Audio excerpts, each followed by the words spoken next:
৮৫তম ভারতের স্বাধীনতা দিবস, তার উপলক্ষে আমি একটি আমার স্বরচিত কবিতা আবৃত্তি করে শোনাচ্ছি। ক্লান্ত বড় পরিশ্রমের গাম মুছি, বন্দে মাতরম বিজয়ী ধ্বনিটি, ভারতের বীর সন্তান যে এনে দিতে পেরেছি মুক্তির দাসত্বে, ভারতের পরাধীনতায় স্বাধীনতা, অসহ্র রক্তের বিন্দির বিনিময়ে বীরত্বে এনে দিতে পেরেছ পরাধীনতায় স্বাধীনতা। মৈত্রিতার ছন্দ মিলিয়ে 1947 খ্রিস্টাব্দের 15ই আগস্ট ভারতের পূর্ণ স্বাধীনতা।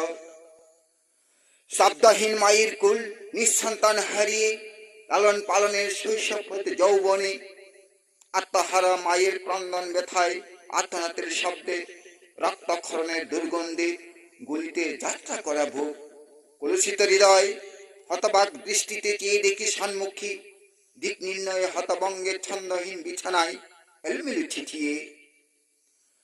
দাসত্বে আবদ্ধ পরাধীনতায় হাতে পায়ে লোহার বেরি, চটপট কাতরানো হতভঙ্গে দাঁড়িয়ে আছে এক দৃষ্টিতে এক কোণায়।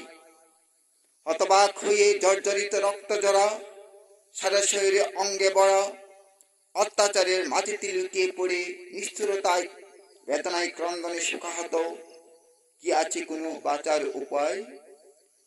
চিন্তায় বেহুশ সঠিক সময়ে প্রতিরোধের হাতে অস্ত্র তুলে নিয়ে প্রতীক্ষায় ব্রতে ছিনিয়ে নিতে হবে দাসত্বে মুক্তি। স্বাধীনতার বিজয়ী ধ্বনিটি নিজেকে তৈরি করে নিয়ে যেতে হবে এগিয়ে মুক্তির পরাধীনতায় দাসত্বের কবলে। দিতে হবে যে আত্মবিসর্জন, প্রতিরোধের সর্বপথ খুলে নিজেকে তৈরি করে রণক্ষেত্রে সবার আগে বিজয়ের জয়ধ্বনিতে।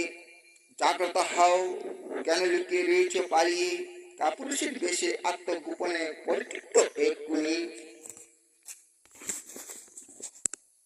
জেগে ওঠো সন্তান, অস্থিরতা রক্ষায় স্বাধীনতার বিদ্রোহী মন্ত্র শুনিয়ে নিয়ে নেব রণকৌশল মস্তিষ্কে সবলে জাগিয়ে।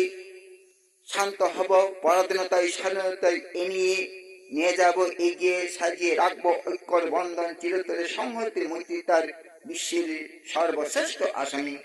ধন্যবাদ।